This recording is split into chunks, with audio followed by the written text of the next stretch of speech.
Alright guys, this is the video of the knife I've been carrying lately. Um like I said, this one's gonna be another really affordable line, really cheap. This one's got a little more flair to it, a little more flavor. So this one is the M-Tech USA Ballistic. What's the model number on this one? The model number is MT8822. Um So yeah, this guy will probably run you about 10 to 15 bucks. I decided to do this one to finally have a reason to actually carry it. I really baby this knife. Even though it's a little on the cheaper side, I really like the looks of it. The high polished blade, the chrome handle, the flames. You even get the flames through the pocket clip. It is a tip down carry, which, like I've said before, I'm not a big fan of, but with some knives I put up with it. This is a knife I definitely put up with it because I love the aesthetics of it. Um, so on this blade, I think we have 3 1/4, almost a 4-inch blade. This guy is a little on the bigger side. Sometimes I like a bigger knife. This one is really heavy because I'm not sure the steel they use on the scales, and then you have a full liner, steel liners. You got a standoff flow through design, um, liner lock about 50%. Good, nice, good lockup. Like I said, this one's a little on the cheaper side, so you do just get the nylon washers on there, but it's still lightning fast. You got a really good action on this guy. It's pretty smooth for the price, for the cost of it. Um, the one I like on this one is the chrome is a little grippy, and the flipper isn't jimped, which I like because some of the flippers I have really aggressive jimping, and I'm a little bit of a wimp, and I'm just like, oh, after all day, it kind of wears you out. But this one, flip all day, no problem. I have not had any slip issues, especially with the chrome. The blade finish is getting a little scuffed, a little scratched. That's to be had, especially with this, using this as a work knife. Um, I was thinking about putting off this video a little longer because I didn't get as much use out of it as I would like to in the time I was carrying it. I do get a lot of compliments on this knife, which I guess is a good reason to carry it, right? Aside from, utility purposes, if because to me, some knives you buy for, especially as a collector, if you're collecting knives and you're buying knives, my knife collection goes from both extremes. Some I like really sleek, I like really minimal, not a lot of out there designs on it, not a lot of really crazy stuff.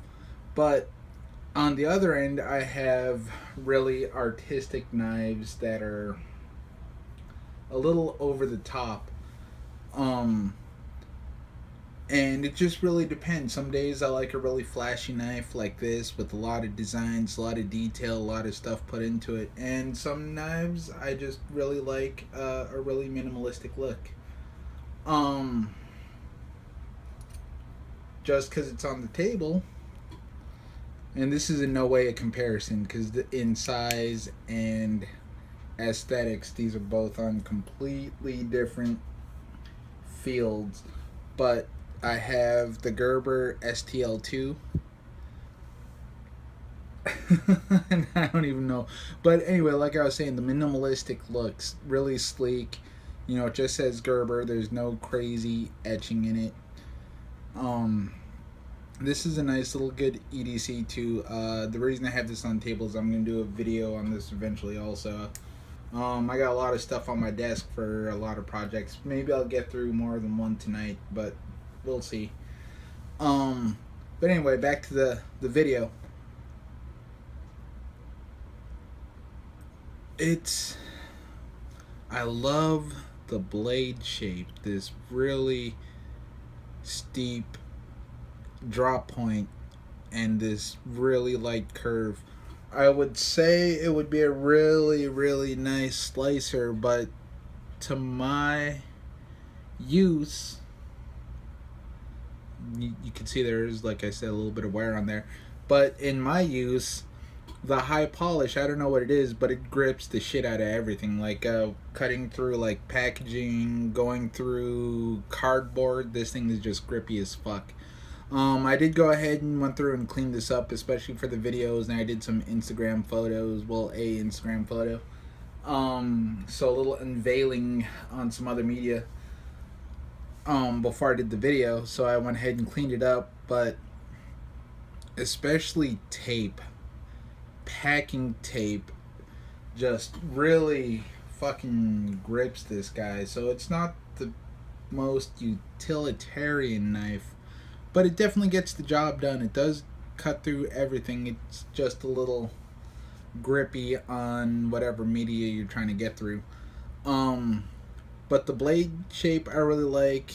This guy says it's a 440. Doesn't tell me if it's a 440C or 440A.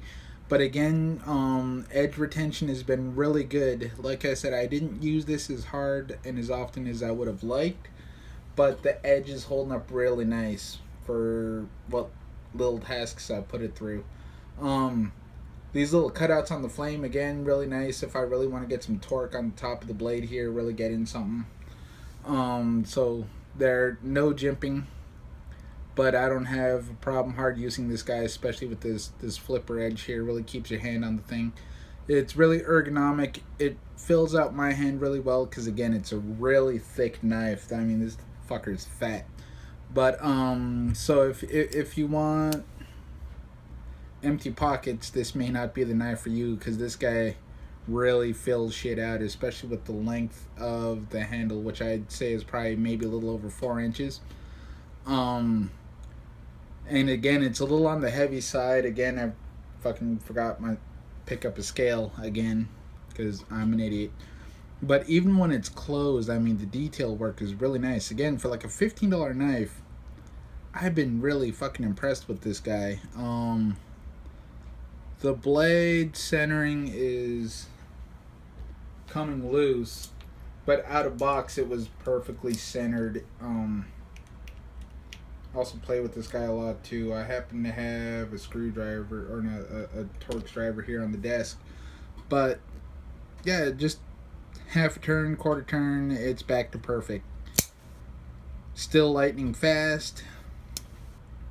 I mean, the spring on this guy is just amazing. That's another thing I noticed about M-Tech is they don't have the spring wells, especially on some of their artsier knives. But again, the blade in my case has been holding up really well. So so for utilitarian purposes, it's nice in that aspect. So as a work knife, it's been pretty good. It's been better as a showpiece, as a conversation piece, for people who are into knives. A lot of people, again, with a little more refined taste, they usually get pretty impressed with this guy. But you know, these are also people who overlook stuff like the nylon washers, the really standard standoffs. So it's not as nice as it could be, but aesthetically I really love it. The chrome on it, the polish on it's been holding up really nice, but that's, again, like I said, I baby this knife a little bit. Like I said, I'm usually hell on my gear, tossing shit around, but this one I consciously set down, and I really baby this guy. I really don't set it down. It mostly goes back in the pocket. And again, the spring assist is really nice. This thing's just fun to play with. Nice little fondling knife. But again, this one's a little on the heavy side. I wanted to knock out this video because, again, it was a knife I never really carried because I wanted to keep this one pretty. I wanted to minimal wear on it. Not a lot of dings, not a lot of scuffs. But yeah, so for purposes of videos, for stuff, if you have been surfing Amazon looking at cheap knives, came across this guy, I can't say enough good things about this specific model. Again, here's me harping on bullshit again, but I really wish this was a tip up design. But again, for $15, I really can't fucking complain. I mean, I could, but meh. So you get standard torque screws on here for your standoffs, for the pocket cliff. You get a single-sided tightener for the pivot. The blade centering is really nice. Like I said, mine came out of center just because it comes loose, so I'm pretty sure it's not Loctited. Because again, I don't take apart my assist knives because I fuck them up when I try and get them back together. But yeah, so overall, I've been really loving this knife. I've been really liking it. Would I carry it again? Yes. Will I? Not likely, because like I said, I just want to keep the wear on this one to a minimal and keep its original looks. Because like I said, I kind of baby this one a little bit because I just really love the aesthetics of it. And so I keep this one as a collector piece more than a utility piece. And that's what I would really recommend. If you are looking for something to showcase, you have a lot of friends who are into knives, but they're not wanting to get, or they're not into like high-end hardcore $100, $200, $300, $500 knives, this would be a good way to step into an aesthetic knife.